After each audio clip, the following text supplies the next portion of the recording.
का आप देख रहे हैं न्यूज 18 राजस्थान। आप सबके साथ मैं हूं प्रियंका राय। नमस्कार, बहुत बहुत स्वागत। आज मैं रविंद्र सिंह आपका स्वागत करता हूं और 8 राज्यों की 58 लोकसभा सीटों पर आज छठे चरण का मतदान होना है। शुरुआत नजर आज इसी खबर से होगी और दिल्ली की कुल मिलाकर इन 58 लोकसभा सीटों पर 7 लोकसभा सीटों पर वोट डाले जाएंगे। सारी इन चुनावों से संबंधित खबरें तो आपको दिखाएंगे, बताएंगे, लेकिन राजस्थान की भी महत्वपूर्ण जानकारी देंगे। पहली बड़ी खबर आपके सामने, राजधानी दिल्ली की 7 लोकसभा सीटों पर आज ही वोट डाले जाएंगे।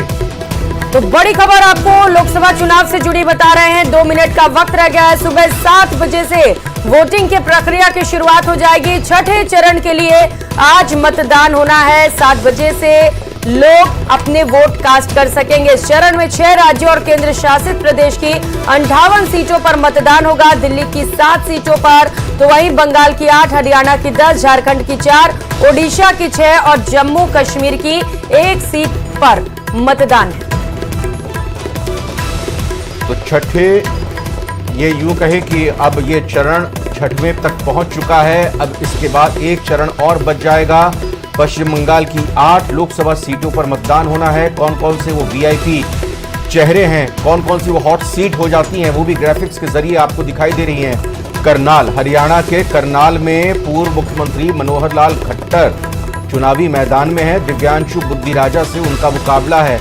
इसके अलावा और कौन कौन से आज के महत्वपूर्ण मुकाबले हैं, उस पर भी अगर एक नजर डालें तो ये जाहिर हो जाता है कि अगर दिल्ली राजधानी की ही बात करते हैं तो बांसुरी स्वराज सोमनाथ भारती से मुकाबला है। नॉर्थ दिल्ली में मनोज तिवारी और कन्हैया कुमार के बीच में मुकाबला है। सुल्तानपुर उत्तर प्रदेश में मेनका गांधी का चुनावी मुकाबला है। दूसरी तरफ उत्तर प्रदेश के आजमगढ़ में दिनेश लाल यादव निरहुआ चुनावी मैदान में है। डुमरियागंज से जगदम्बिका पाल, पूर्व मुख्यमंत्री उत्तर प्रदेश, वो चुनावी मैदान में है। कुरुक्षेत्र से नवीन जिंदल चुनावी मैदान में है। हरियाणा के गुरुग्राम की अगर बात करें तो राव इंद्रजीत सिंह करनाल का बताया आपको, और केंद्रीय मंत्री कृष्णपाल सिंह गुर्जर हरियाणा के फरीदाबाद से चुनावी मैदान में। अनंतनाग राजौरी की वो सीट जिस पर पीडीपी की महबूबा मुफ्ती चुनावी मुकाबले में है। और अगर ओडिशा की बात करें तो संबलपुर में धर्मेंद्र प्रधान केंद्रीय मंत्री, वो चुनावी मैदान में है।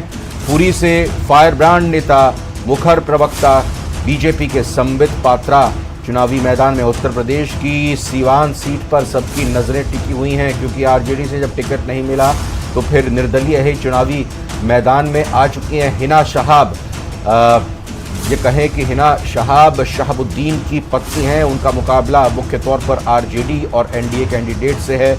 तामलुक सीट की अगर बात की जाए, तामलुक वो सीट पश्चिम बंगाल की, चूंकि पश्चिम बंगाल वो राज्य जहां 7 चरणों में चुनाव होने हैं, तो अभिजीत गंगोपाध्याय यहां पर बीजेपी के चुनावी मैदान में है। इसके अलावा उनका मुकाबला युवा तुर्क टीएमसी के।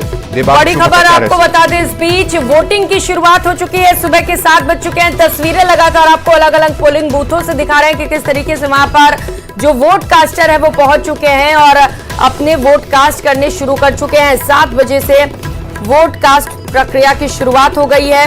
58 सीटों के लिए आज मतदान होने वाले हैं। छठे चरण में कई दिग्गज नेता मैदान में, जैसा कि सहयोगी रविंद्र बता रहे थे कि कौन कौन से वो दिग्गज जिनकी प्रतिष्ठा दांव पर लगी है। रविंद्र, बिल्कुल, और ये भी जानना यहाँ दिलचस्प हो जाता है, 58 सीटों पर अगर वोटिंग हो रही है तो इन 58 सीटों पर मनोहर लाल खट्टर सबसे पहले वोट डालने के बाद मीडिया से मुखातिब होते हुए हमारी टीम भी वहां मौजूद, कोशिश मनोहर लाल खट्टर के बयान की, उनकी पहली प्रतिक्रिया की। और जाहिर तौर पर चूंकि एक प्रोटोकॉल होता है, आचार संहिता के तहत ये होता है कि जो पोलिंग बूथ है तो 100 मीटर बाहर आकर कुछ भी प्रतिक्रिया या कुछ बयान दिया जाता है, तो शायद उसी स्थिति का और उसी का इंतजार करते हुए थोड़ा सा मूवमेंट करते हुए वहां पर दिखाई दे रहे हैं मनोहर लाल खट्टर। हाँ, बिल्कुल, बात अगर 58 सीटों की करें तो इन 58 सीटों पर बीजेपी की तरफ से तो 51 कैंडिडेट मैदान में है।